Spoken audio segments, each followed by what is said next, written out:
In today's video, we're doing a tier list of Chase's hotel cards. We'll look at key perks, pros and cons, and value above replacement. We'll rank them all with S tier being the top. So these are cards that are overpowered and probably a bit too good. Think 3-peat Lakers, Miami Heatles, or Hampton 5 Warriors. Working down, A is excellent, B is good, C is okay, and so on. Big favorite before we dive into everything though is to give us a thumbs up to help with the algorithm. If you know someone that might benefit, then share this with them. Okay, as a starting point, Chase has 3 co-branded partners for hotels. So 3 of the hotel industry's big 6. All of these also break down into micro brands. So for example, for IHG Hotel and Resorts, you have mainstream brands like Holiday Inn, more upscale ones like Crowne Plaza, and then luxury options like Kimpton, Intercontinental, Regent, or Six Senses. Holiday Inns are very budget, while Regents are more endgame and fancy, especially in Asia. With Hyatt, you have Hyatt Places, Houses, and Studios. You also have mid-level options like Regency or Dream, and then top-level ones like Park Hyatt, Miraval, Alila, and Ondas.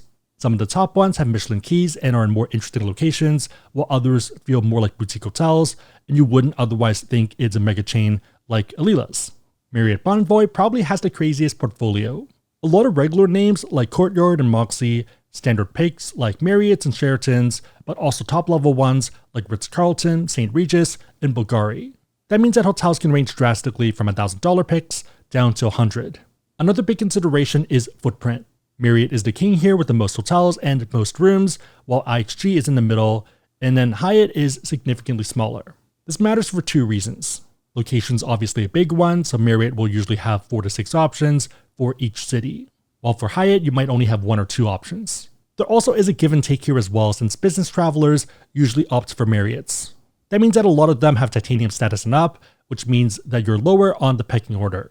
It'll make sense when we look at status, but I want to set the table first. Okay, moving to the first card, we have the IHG One Rewards Traveler Credit Card.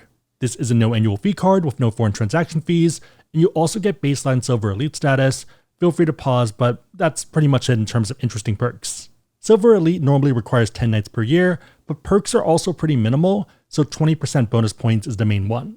Also, I guess you get free internet and 2 PM checkout if available. For a no annual fee card, I don't think you can reasonably expect too much.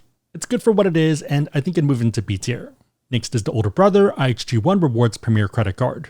This is actually a pretty interesting card, so it has a $99 annual fee, and the main draw is the 40K anniversary free night certificate that you get each card member year. In addition, you get up to $50 for United Travel Bank each year, and Platinum Elite status as well. It's also a great earner for IHG stays, which is nice for business travelers. Also, spend incentives can be worth chasing, whether just for the bonus or Diamond Elite status. You do get Platinum Elite status with the card, and normally that requires 40 nights per year or 60K qualified points. For this, you get 60% bonus points, reward night discounts, complimentary upgrades if available, welcome amenity at check-in, and early check-in if available. If you fly United and you fully value the travel bank, then you're looking at a $49 effective annual fee. The question becomes whether you can get value from that certificate. For us, we used it on our Taipei trip last year at Regent Taipei. It's not the craziest value, but prices usually float around $200, but that's not bad, so still good value. Given the annual fee, credits and certificates, multipliers, and also elite status, I think I'd put this into A tier, and it feels like excellent value prop. There still is a ceiling for that upside, so not S tier. Last one for this group is the IHG One Rewards Premier Business Credit Card. This one's pretty similar except for the 5X categories being more broad. With the personal, it's just travel, dining, and gas, and here you have office supply stores, social media, and search engine advertising.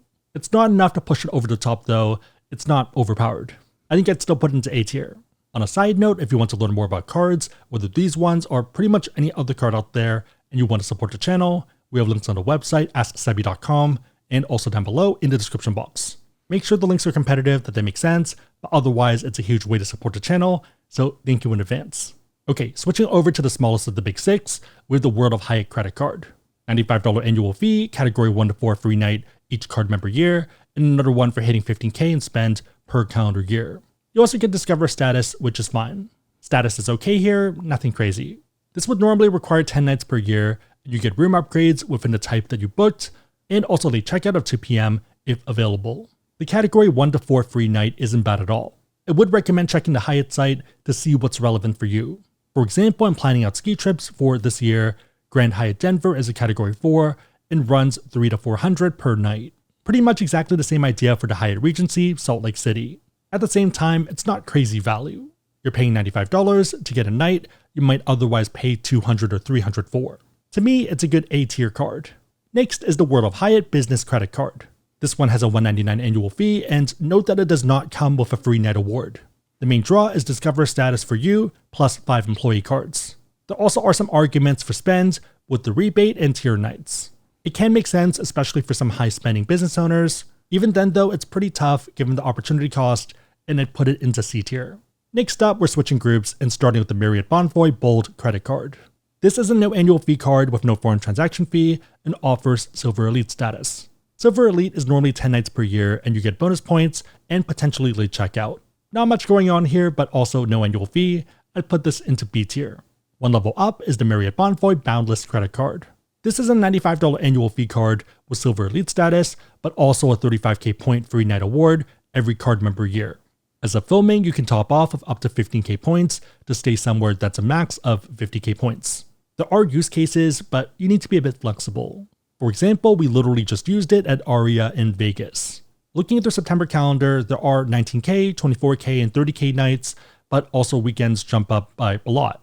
Using the cash price, even those cheap last minute dates are $175, so good value for a $95 annual fee. With that said, given the weaker elite status and hotels being more dynamic, it makes it a bit tougher. I'd probably put it into B tier. Also, I might be alone, but I think Bonvoy should one-up all their certificates. So 35 to 50, 50 to 85, and 85 to 100. Especially on the top end of places that previously ran at 85k, now running for 100k plus. Next up, we have the Marriott Bonvoy Bountiful Credit Card. I'm probably going to piss some people off, but I'm not a fan of this card. You have a $250 annual fee, and the main draw is automatic Gold Elite status. You do not get a free night award by holding the card, you would only get it by spending 15k in a calendar year. And this is just a 50k FNA. Gold Elite status is normally 25 nights per year. You get bonus points, 2 p.m. late checkout if available, also points as a welcome gift, and room upgrades. But yeah, Gold is towards the bottom half of Bonvoy statuses. The main issue to me is that there's a lot of other cards out there where you can break even, and you get the same Bonvoy Gold Elite status. You have to ask yourself whether that Gold Elite status is worth $250. Otherwise, to me at least, the card isn't doing enough with its other features and benefits. I'd put it into D tier, it just doesn't feel worth it. The last card is the Ritz-Carlton Credit Card from JP Morgan. This one's interesting. Right off the bat, it is closed to new applicants, and it's only available via product change from a personal Chase Marriott card. You have a $450 annual fee, Gold Elite status, 85k point free night award each card member anniversary, also up to 300 as an annual airline incidental travel credit, and 3 club level upgrade certificates. All of these together make the card worth it, at least to me. The free night award and the credit are pretty obvious and easy, but the fun one for me are the club level upgrades, which are awesome, especially for our favorite annual use case in Hong Kong. You do have to pay for the stay out of pocket for it to work, but the club in Hong Kong has great food and amazing views. For example, we're paying $452 for the standard room and then using one of these certificates to get club lounge access, which would normally cost almost $200 more per night otherwise. Yeah, even if you don't care about this perk, it's a keeper card with the 85k night and the credit. To me already, that's already S tier. Even better is the fact that you get a Priority Pass Select card, which allows you to bring unlimited guests into lounges and also chase Sapphire lounges. Looking at the terms for the Sapphire lounges, Sapphire Reserve for Business, and JP Morgan Reserve can bring 2 guests per visit for free. Ritz-Carlton card members, though, may bring unlimited guests at no charge. Even better is the fact that you can add authorized users for no additional cost. Crazy enough, they also get their own Priority Pass membership, which have unlimited guests. This is easily S tier and arguably S+, given the value prop. It's not going to fit everyone, but it's the closest thing we have to the Infinity Gauntlet. Again, if you want to learn more about cards, we have links on the website, asksebi.com, and also down below in the description box. Yeah, it means a ton, so thank you for the support. And if you're curious, all legal affiliate disclosures can also be found below in the description box. If you made it to this point, leave a gemstone emoji in the comments down below, and I'll try to heart it and also respond. 3 questions: which Chase hotel cards do you have? Number 2, how would you rank the options? And 3, what would be your long-term setup?